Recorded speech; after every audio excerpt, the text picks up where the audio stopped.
Delegations from the United States and Ukraine are headed toward the Middle East. Actually, both of them are already in Saudi Arabia already. Volodymyr Zelensky himself is going to be meeting with Prince bin Salman to try and talk some issues about his side. Secretary Rubio is meeting several Saudi Arabian folks today to talk about some of the U.S. issues. And then tomorrow in Jeddah, there's supposed to be a meeting between the U.S. side and the Ukrainian side. Unfortunately, there seems to be a rather big gap in what they're supposed to accomplish there and what we're going to be doing going forward. To try and make some sense out of what all these different sides are saying and what we might can expect to come out of this meeting, we have back with us Colonel Jacques Baud, retired former member of the Swiss Strategic Intelligence Service and NATO officer and author extraordinaire of a number of books. So, Colonel, first of all, just welcome back to the show. Thanks for having me again back into your show. Thank you. Always a pleasure to have you on because you always kind of cut right to the chase and you can pierce through a lot of the nonsense that people are saying. Of course, you also have really good views on some of the things from the European side that we might not have as much over here on our side of the pond. But so I want to ask you just first of all, just what are your general expectations? Because you see that initially Zelensky was reported anyway to be meeting with the United States delegation while he was here. But then I guess about 2 days ago, they said, well, actually, he's not going to talk to the U.S. We're just going to talk to his worker bee staff. But Zelensky's still going to go and talk to bin Salman. What do you make of that? Well, first of all, I'm not sure about the objective of this meeting. My understanding is that the U.S. wants to convince the Ukrainians to go on the negotiation table with the Russians. The problem is that the Ukrainians don't want to talk to the Russians because they know that if there is any discussion, they have no cards. And at the end of the day, what will happen at the end of the negotiation is that will be on Russian terms. And for that reason, they are reluctant to go and negotiate. And also the reason why they have, in fact, the support of the European Union for not talking to the Russians. And therefore, there is, I think, a discrepancy between the expectations of the US because Trump departed from the idea that both sides at one point want to have peace. The problem is that what is considered as peace is not exactly the same for the Ukrainians as for the Russians. The Russians see peace starting from the situation we have on the ground, meaning the 4 oblasts occupied by Russia occupying a part of the territory. And in fact, what Vladimir Putin described on the 14th of June 2024 with the officials of the foreign minister. For the Ukrainians, peace means the return to the situation of 1991 or 2014. And that's where you have this gap, because obviously what the Ukrainians expect, and remember the victory plan of Zelensky, it was in essence to return to the situation of 1991. And we don't see exactly how they want to achieve that, because they have absolutely no leverage to force the Russians to go along with this idea. So this is, and I think Zelensky has still in mind this. So when he talks about peace, he talks about a kind of illusionary peace in a beautiful a pink world in which everything was nice, like in Disneyland, but the reality on the ground shows that you had a lot of blood that has been shed in the last 3 years, and the Russians, because they have been fooled by the Europeans and Boris Johnson in particular in April 2022, and fooled before that with the Minsk agreement, the Russians are not going to forget that. And for them, it's clear that if any negotiation happen, they have to happen based on the situation we have on the map today. I want to go down that path for a second. Something you said at the first part there just a second ago got my attention, because you said it's not just Zelensky, but also many in the European Union who don't want to talk to Russia because they know that it would be, on Russia's favor. It would end up in their camp, etc. But isn't that something like, say, you're in a school bus or a truck, you go about halfway over a railroad crossing, your car stops. You look to your left and there's an engine coming down the road and it's blaring down, and you don't want it to hit your car. Of course, you can't get it off. So you go, okay, I'm just going to cover my eyes so I don't see the train, and then everything will be fine. Because whether you want to acknowledge with your mouth that Russia has the leverage, they still do. Well, this is something like this. Now, we have also to understand that in the US, you change the administration. I mean, now you have the Trump administration, and Trump doesn't recognize this conflict or this war in Ukraine as his war, if you want. For him, this is a liability. This is a legacy from the Biden administration. He considered that as a poor decision making, bad decisions, and therefore he doesn't want to acknowledge ownership. He has no ownership for this conflict, if you want. And of course, he can afford to do that because of the changes that happened since end of January this year. The Europeans on their side, they cannot do that because they have been along with the Ukrainians in this conflict since the very beginning, and they have been even more royal than the king, royalist than the king, or more Catholic than the Pope, in the sense that they even convinced Zelensky not to sign an agreement with the Russians. So meaning that they have made decisions. They are part of the decision making that led to this situation. And today, for them, it's very hard to go backwards. Trump doesn't have this problem. You can say, well, that's legacy thing. It's a legacy from Biden. I don't want this. This is not my conflict. I want to get rid of that. I don't want to spend resources, money, equipment, or whatever for this conflict. It's a black hole. We are just losing things. That brings absolutely nothing, and therefore we have to stop it. And that's absolutely consistent. He's a new administration. If you look at Emmanuel Macron, for instance, he was one of those who were always pushing for this conflict, and even he made last Friday he made an address to the French people where he explained his position, and we see that he's a warmonger. So how can he move backwards? It's very hard for him, and therefore they prefer to continue, even if they are going in the wrong direction. They don't want to contradict themselves. They don't want to lose face, because for them is an exercise in losing the face, which is not the case for Trump. So part of me can understand them not wanting to, but in my train coming down the road analogy, Russia still has that position. So if they keep with the fiction, I mean, they're going to play right into a physical defeat eventually. I mean, I don't see any other way around. Do you? Well, the problem is that they have lied since the very beginning. And, there is also something that needs to be taken into the equation.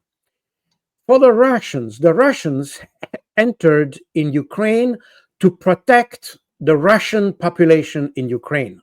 That's the reason for them to enter in Ukraine. There are background issues such as the NATO, the extension of NATO, and the willingness of Ukraine to enter NATO. And that's probably what prompted Zelensky to start the offensive against the Donbass early February 2022, before the Russians would attack.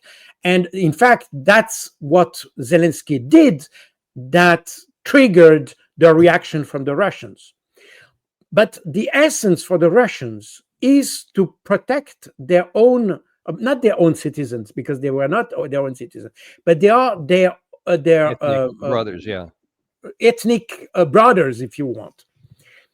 And in the West, we portrayed this attack as an attempt of Putin to extend Russia, to recreate the Soviet Union, Yeah. the Tsarist Empire, and of course, the idea of having a Russia that is, in essence, expansionist, that want to extend its sphere of influence, that want to regain the territories it lost in 1991 and things like this. This is a very something which is deeply entrenched in the European thinking, among the elite especially. The population doesn't care much, probably, but the elite is saying that. And in fact, in essence, that's what Emmanuel Macron said on Friday to his citizens. He said, well, we have to prepare for war, because after Ukraine, in essence, that will be the turn of Europe to be attacked by Russia. So we have this idea. But if we would go back, and even those who are critics of NATO and all that, they tend to say that Putin is attacking NATO, is reacting to NATO and all that. There is an element of truth in that, but it's very much in the background.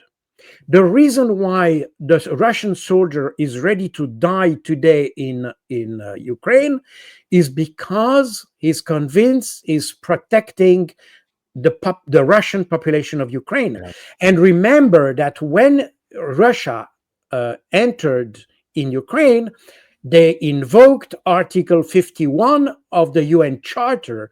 I mean, that's the idea of helping a population which is in difficulty, which is basically the application of the principle of responsibility to protect that the Russians already invoked when they intervened in Georgia in 2008. So for the Russians, it's not really political per se. It's in fact something they feel they have a responsibility to protect those Russian citizens that were left after the disbandment of the Soviet Union. You had Russian minorities in the Baltic states, in Belarus, in Ukraine, and in Central Asia, and they feel they have a responsibility to continue to watch for these guys. Yeah, and So and I think that's going to really get into a lot. I think that discrepancy between what's really Russia's drive and what we characterize as Russia's drive is also playing out in how the two sides are approaching the potential for negotiated settlement. So let's just for a moment, I want to look at how the Russian side is approaching this, and I'm going to show you a few clips of Sergei Lavrov over the last 2 or 3 weeks because his messages are completely consistent. They rarely, if ever, change. And this first one here is he's saying we're not just looking for a ceasefire, we're not just looking for an end of the war. We want to address the root causes. Absolutely. Speaking of these unreasonable accusations of Russia that we are preparing for war against Europe and France, President Putin has said many times that this is absolute nonsense. And I think that any reasonable person would understand that Russia doesn't want any war. Russia wants to eliminate the root causes of the situation created by the West in Ukraine in order to suppress the influence and essentially to wage war against Russia. So he's I guess that really mirrors what you just said there. He wants the root causes. So in your understanding, what are the root causes from the Russian perspective? Well, that's exactly that. The root causes are essentially the protection and basically the violence that was that started in 2014 against the population of Ukraine. And remember that you had, in March 2021, Volodymyr Zelensky issued a decree for the reconquest of Crimea and the south of the country. So and from that point on, you had the buildup of forces on the Ukrainian side at the border of Donbass. And that that was in fact the preparation for an operation against the Donbass. In addition to that, there is something that our media never mentioned, that on the 1st of July, 2021, the Ukrainian parliament adopted a law that gives different rights to the Russian population as from other citizens of Ukraine, meaning that the Russians are considered as non-indigenous people, and therefore they cannot enjoy all the rights that normal Ukrainian citizen can enjoy. Imagine that in the US, if you had, for instance, if you had African American having different rights, I mean, in the law. I'm not talking about what's happened in the reality, because that's probably to some extent what in certain situations happens. But in the law, every citizen is equal to others and have the right to equal rights. Now, and in Ukraine, this was exactly one of the problem, that the Russians are considered as second-class citizens, and that's just a glimpse at the situation of the Russians in Ukraine. And the Russian population in Russia, in fact, pressed Vladimir Putin to intervene much earlier in Ukraine, because precisely of that, because the situation of the Ukrainian Russians was very well known by the population in Russia itself. And they even, I remember when I was in Ukraine in 2014, there were huge pressure on the Russian side to effectively intervene. The Russians didn't intervene at that time in Ukraine. Even in Crimea, they didn't intervene per se. I mean, there were some troops in Crimea, and they were committed to, let's say, when you had a conflict between the population, because the Russian population rebelled against the new authorities, and then you had the repression. And Vladimir Putin authorized, as it was agreed on the status of force agreement signed by Russia and Ukraine before 2014, if I think it was in 2010, you had the last SOFA signed by both parties. And according to the status of force, Russian forces were allowed to go out of their garrison to enforce law if there were some situation unrest as we had in 2014. And that's where you had the intervention of Russia, but you had no external. You had 25,000 soldiers stationed in Crimea. That was according to the SOFA. You had no additional forces coming from outside, as we tend to suggest in the media. Very important to say. But all of that sounds to me like all of those conditions and desires on the Russian side still exist, and they haven't changed any. Absolutely. So any kind of negotiated settlement will still have to address those issues right now. Is that fair to say? This is exactly that. They haven't moved their position 1 inch. This is exactly that. They want to preserve the integrity of the minority, the Russian minority in Ukraine. And that, by the way, that's also the reason why they want to keep the 4 regions, Kherson, Zaporozhye, Donetsk, and Lugansk. That's the reason, because they perfectly understand that if those regions would be returned to Ukraine, then you would have exactly the same thing that happened in 2014 with those paramilitary forces that in fact exerted revenge operation against the civilian population. And you had massacres in Odessa, in Mariupol, in some places. And that's the Russians today want to avoid that. And So now that leads to a bit of a challenge, which I think that you've shown in some of the maps that you've shown in previous times you were on our show, is that demographically there's still quite a number of ethnic Russians on the Ukraine side of even those four oblast borders, and so it would seem that Russia will have to have some sort of assurances that the Ukraine constitution will have to be amended for those Russians on that side of the line, or, and you tell me if you think I'm wrong here, that may give Russia incentive to not agree to stop at those four lines. Well, that's exactly where we have a question mark today, because I don't know to which point the Russians can say, okay, we have the four region. In fact, there should be something like 8 region that would be with not necessarily a majority, but a significant part of the population, which is ethnically Russian. But now they have 4 regions, and certainly they will keep that, because at least the population in those 4 regions is protected by the Russian government. Now, and remember that even in 2014, in the year between 2014 and 2022, the Ukrainian government refused to pay the pensions, for instance, of those of the people in the Donbas region. They refused. They even blocked all the bank services.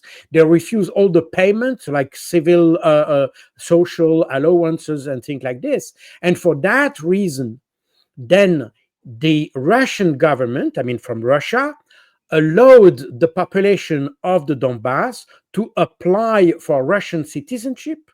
And then, if they had Russian citizenship, they were entitled to receive allowance from Moscow for pensions, for unemployment allowance, family allowances, social allowances, and things like this. Because otherwise, those people in Donbas were completely abandoned from Kiev, and they were left without any resources. So we see that the commitment of Moscow for the ethnic Russians that are around Russia is very strong, and it's not just a military issue. It's something which is deeply into the soul of the Russians. Well, They felt, and I think that's why when you heard Lavrov say the root causes, I believe that he's talking about all that stuff you just mentioned. This is exactly that.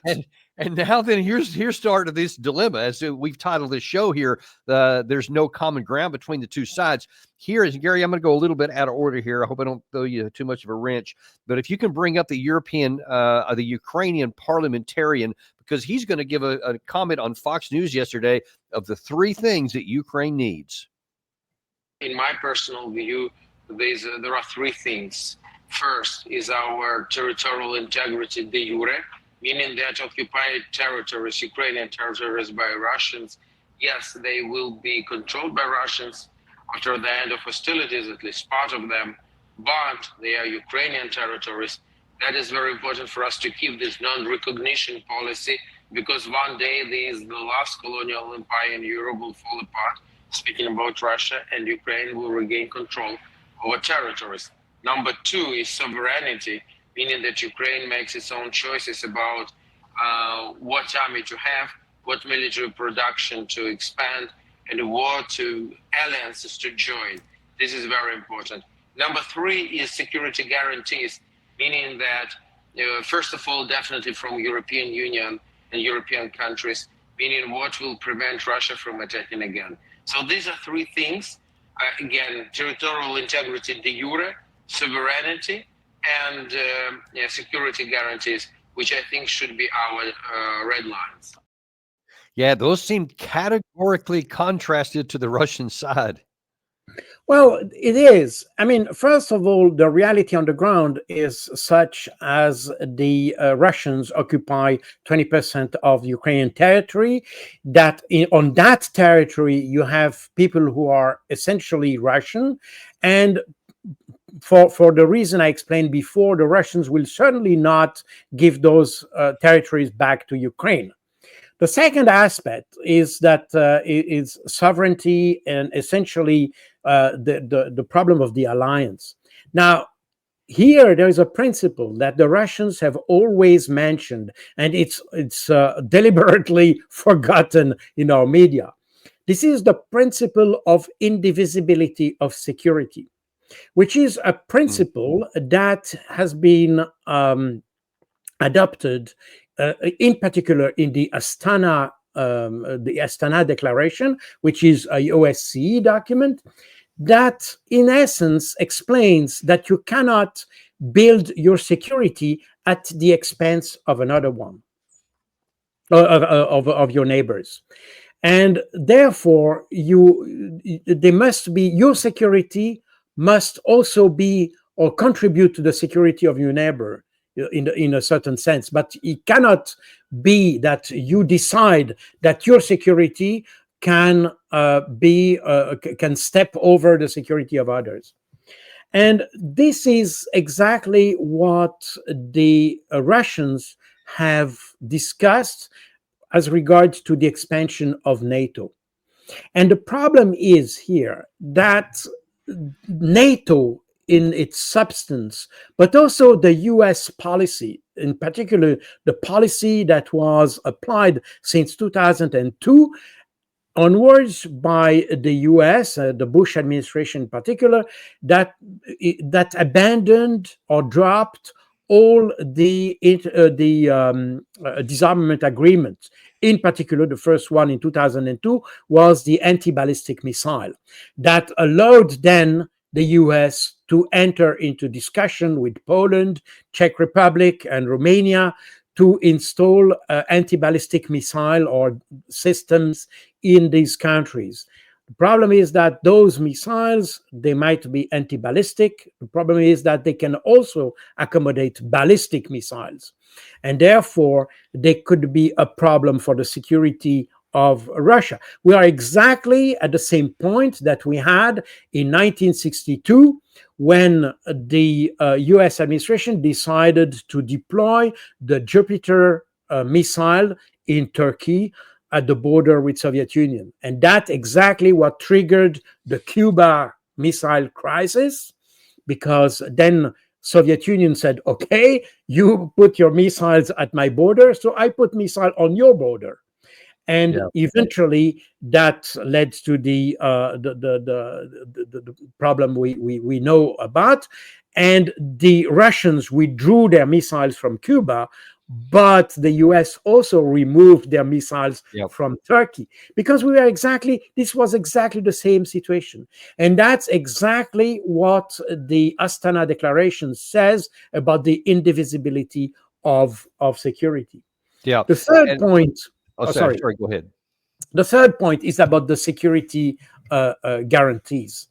And here we have, he mentioned the security guarantees of the European Union. So here, honestly, if I were him, I would not trust too much the Europeans for security guarantees, because the capacity they have are probably not sufficient for that. But let's let me ask you a question on that. I'm glad you brought that up. When you look at a chart that shows the size of the European ground forces in NATO, I think Poland is at the top with 200,000. France is right below that with about 200,000. Then it starts going down there. I think at least, that's the one right there. Thanks, Gary. Yeah. At least on paper, UK is 184. I think they probably have less than that. The actual combat capacity of all those, Poland might be at the top of the list even in combat capacity, but everything below that, that's the peacetime numbers. There has not been any kind of, I guess, not even a move for a semi-war footing by any of those folks right there. They don't have much combat power. They don't have their industrial capacity. Defense industrial capacity is still at a peacetime level, which means relatively low. Whereas the Russians is at, if not full on wartime capacity and economy, something close to it, but definitely cranking at high speed. In the event of any clash between the two sides, i.e., if Ukraine was relying on Europe to fight a conventional war on their behalf, if it went to an Article 5 situation, can NATO actually engage with Russia right now? Well, there are different aspects here. The first one is that if you go by the figures that you just show, we have to see that these are figures on paper. And if you read the press those days, you will see that what you have on paper is not exactly what you have in reality. I think among all the tanks and tank battalions that the UK has, only one is fit for combat, for instance, and think like this. We have seen, for instance, and that was a complaint by the Ukrainians, by the way, that the French have excellent mobile howitzer, the Caesar system, which is excellent. The problem is that it was not designed for this kind of conflict, meaning that it was very good in Afghanistan, but it delivered very poorly in Ukraine. Why? Because it's a high precision weapon that is not suited for high rate of fire.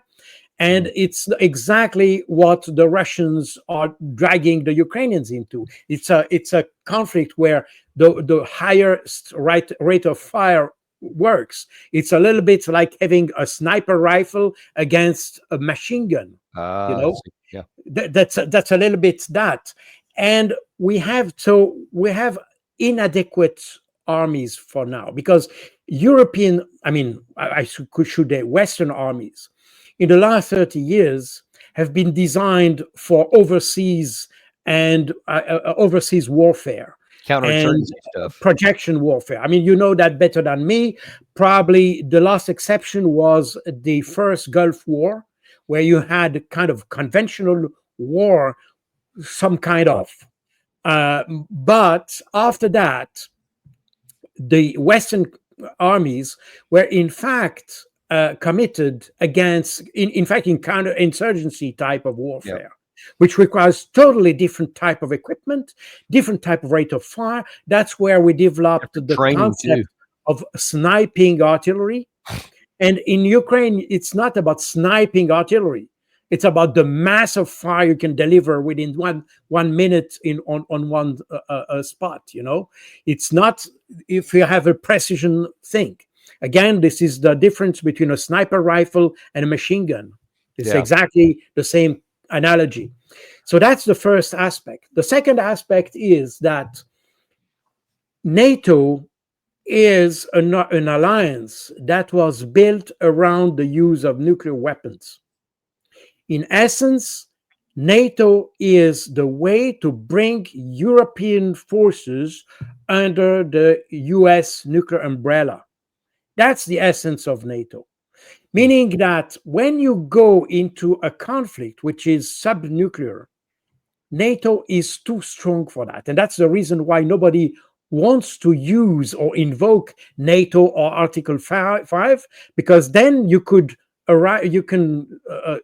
drift towards the nuclear forces. That's the NATO is oversized for this kind of conflict. And that's the reason why. But then correct me if I'm wrong, they're undersized for a strictly conventional conflict. No, it's oversized in a concept. The idea of NATO is it was designed. Remember that NATO was created just after the Europeans discovered that Soviet Union had the nuclear weapon. And they realized that the US had a nuclear weapon, that the Soviet Union had nuclear, but they had none. And therefore, they had to find a way to be protected by some kind of nuclear deterrence. And for that reason, NATO was created. And that's the Washington Treaty that, in essence, brings all the Europeans under the nuclear umbrella of the US. But to go to Afghanistan, that was okay. But you see that if you had NATO now involved in Europe, the risk of drifting towards nuclear war is enormous.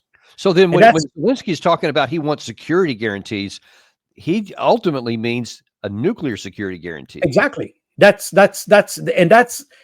also part of the problem, because you remember that in the last couple of months, he mentioned several times that he would like to have nuclear weapons, and that if he cannot join NATO, the US or whoever should provide him with nuclear weapons.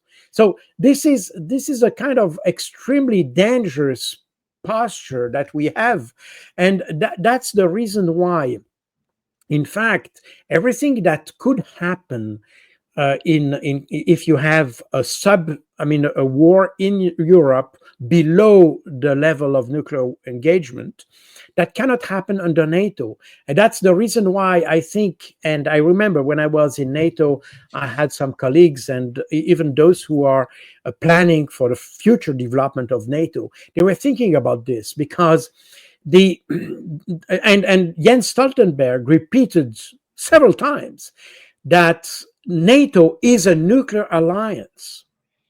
And that's the reason why, when it came to providing some security guarantees to Ukraine, individual countries had to sign bilateral treaties with Ukraine.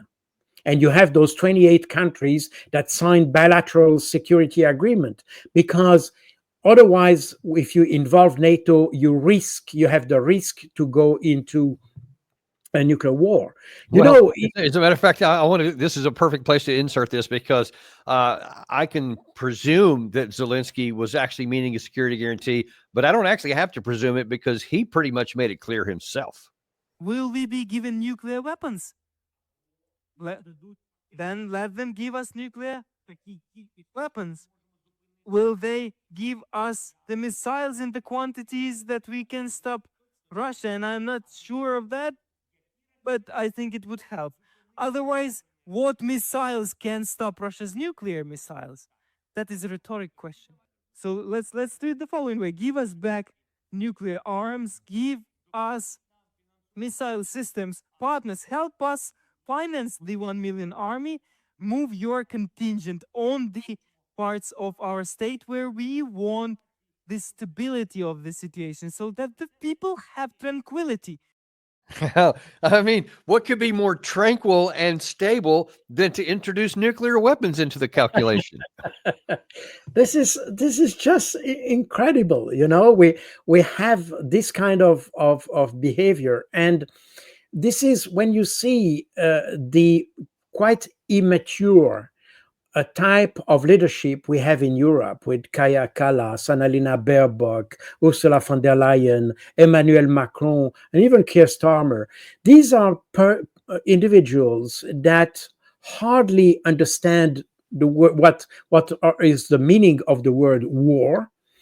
And in fact, to some extent, I would say it's good that nuclear force or nuclear power is under US control, because apparently the US are more, let's say, concerned about what could be the implications of nuclear warfare than the Europeans are.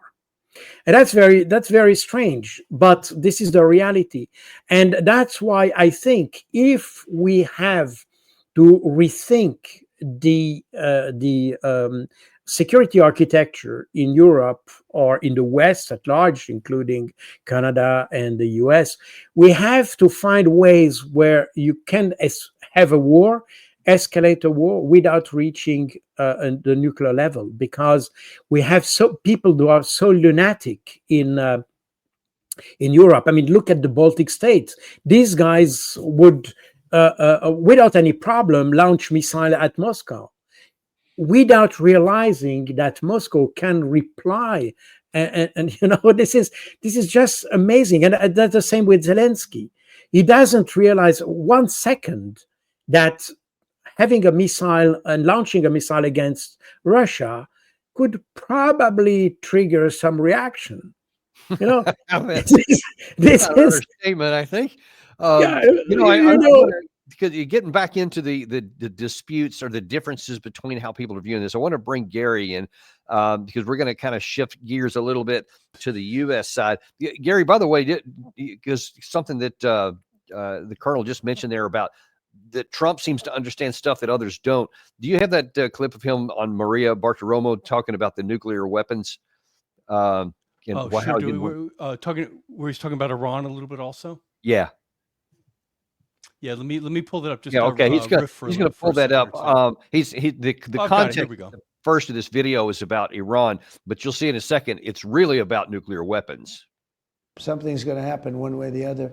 I hope that Iran, and I've written them a letter saying, I hope you're going to negotiate, because if we have to go in militarily, it's going to be a terrible thing for them. You wrote a letter to the Khomeini, Yes. the leader? When did you send the letter? Yesterday. We spend a lot of money on nuclear missiles, nuclear weapons. The level of destruction is beyond anything you can even imagine. It's just bad that everybody has to spend all this money on something that, if it's used, it's probably the end of the world. I watched Biden for years say the existential threat. He loved the term existential threat. Is our greatest existential That's threat probably enough is right there, Gary. We can the just pull up that. climate. Nicely His done. point that it's probably the end of the world. He does understand that. So that seems to be the U.S. side of this. So it almost looks like that the Russian side and the U.S. side are closer to an understanding of a reality of what the ground actually looks like.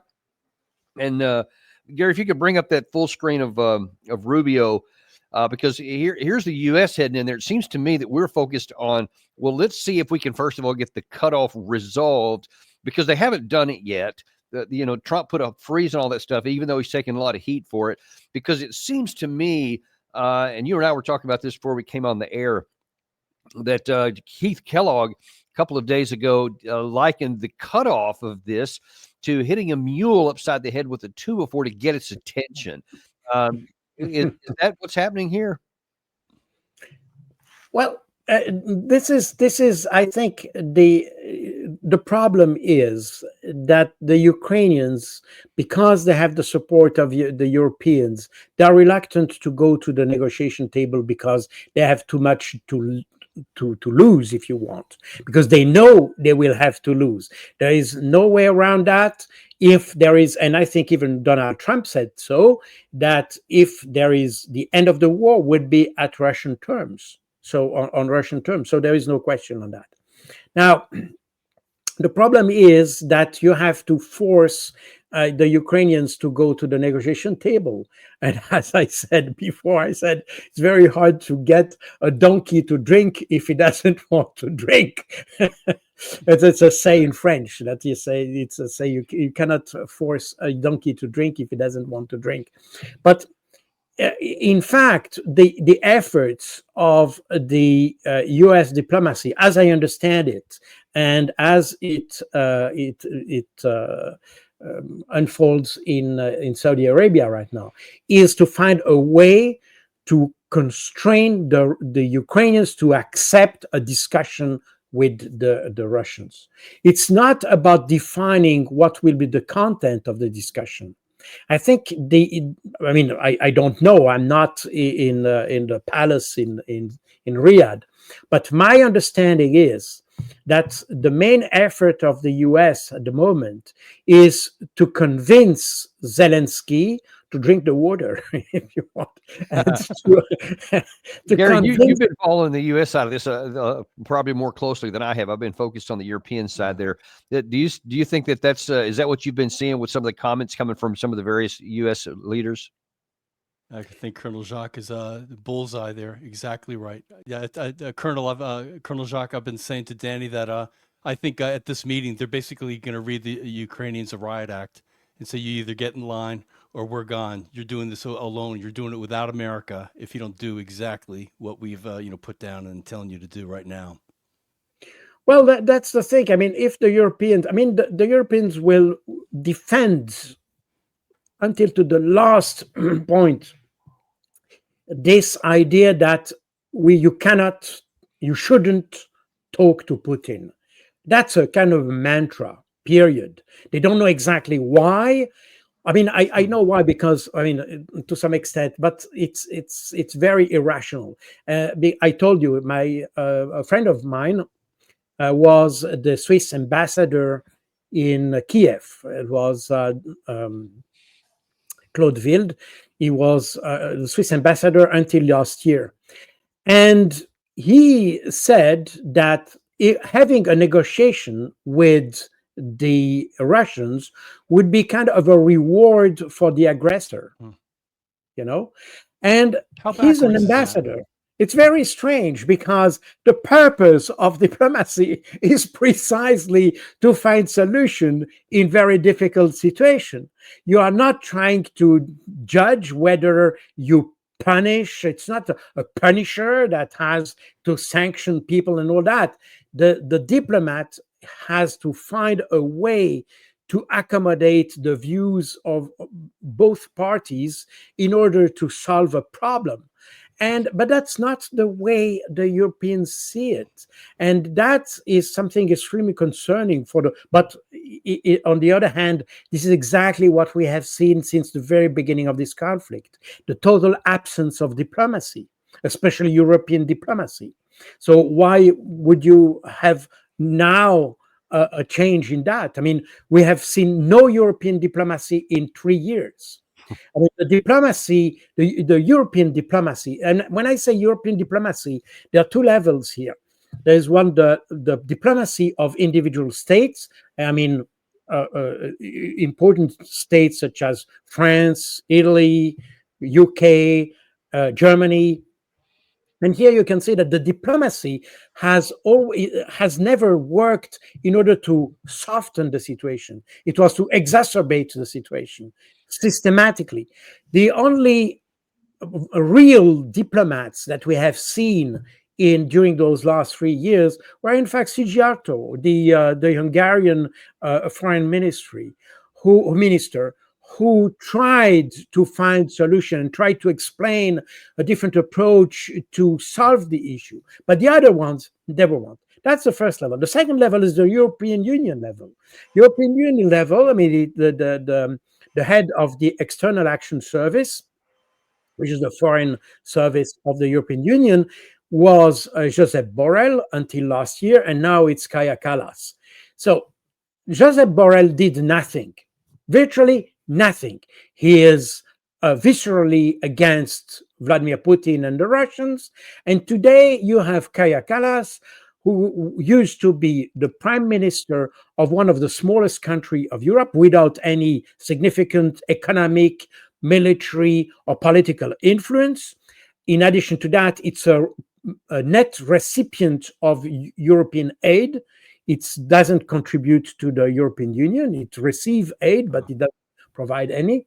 I mean, France, Germany are net donors, if you want, for the European Union. And Eastern countries, the Baltic states, Poland, Romania, are net recipients, and Estonia is one of them. So you have this, she used to be prime minister of such a country that, in addition of having no political influence per se, in addition to that, their only focus is to fight against Russia. This is their mentality. This is their culture. This is the way they did since the country existed. And even in addition to that, they have minorities in their own countries that are not even allowed to be normal citizens of their countries. Yeah, they don't want to talk about that very much. Gary, one other participant in the Riyadh meeting, I'm sorry, the Jeddah meeting starting tomorrow is going to be Mike Walls. And from some of the clips that you found of him talking, I think he seems to be more inclined to agreeing with Colonel Baud here than with General Sirski, for example. How do you think he's going to be leading these talks? Yeah, very much so. I think, as Colonel Jacques was just saying, that somehow the Europeans are under the illusion that they can somehow strong arm Russia, America into signing up onto what their vision of the future is. And Mike Walls made it very clear that there is no way they're going down that road. And again, we've heard Trump repeatedly say, I'll say goodbye. I'll say goodbye and you're on your own. Go find the deal that you think you can find, which is there is no other deal to be had. So again, they've got this illusion that they're not willing to surrender at all. They're just pushing until the end. But I think Rubio, Mike Walls are going to put an end to that ultimately. And I feel like I need to put this up there. Talking about delusion, Colonel, I want your view on this. Gary, if you could put that full screen up from Zelensky, who's saying, man, the only impediment to this war has been those darn Russians. He says Ukraine has been seeking peace since the very first second of the war, and we have always said that the only reason the war is continuing is because of Russia. What say you?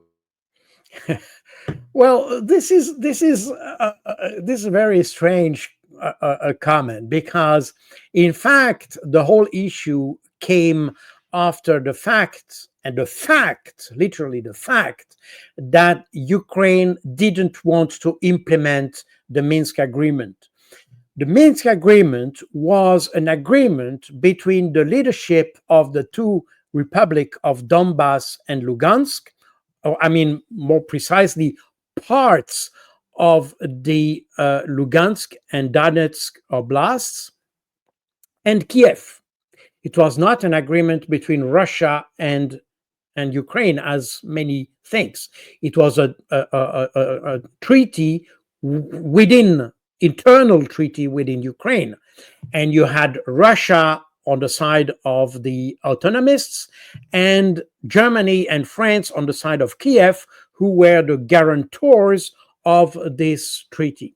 Now, the problem is that Petro Poroshenko, who was the president when the agreement was signed, then Volodymyr Zelensky, then Angela Merkel, who was the German guarantor, and François Hollande, who was the French guarantor of the treaty, all four of them confessed in between 2021 and 2022, they confessed that they had never in mind the implementation of the agreement.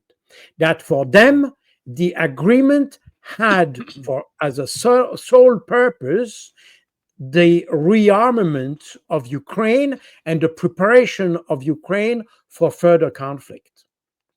So, in fact, they fooled the Russians and the Donbass leaders, and they admitted that. And that was very clear. And in the recent, and that when the small video you showed of Lavrov commenting on what Macron said, the Russians were furious, because in his address last Friday, Emmanuel Macron said that the Russians breached the Minsk agreement. And in fact, he was the one who breached the agreement. And we have a testimony of that, because I don't know if I have the slide here I can show, because that was published at one point, that he tried. I can show that. Sorry, just here we go. You see that. Macron, during a phone call that, by the way, was recorded, because he had a journalist in his office when he had this conversation with Vladimir Putin, and the whole conversation was recorded, and it was later published, and we have the verbatim of that meeting. And the title of this article says, "We don't care about the separatist proposal," shows exactly that Emmanuel Macron never read the Minsk agreement, because the Minsk agreement was precisely to establish or to force the Kiev government to talk to the autonomists. By the way, we're not separatists, but autonomists.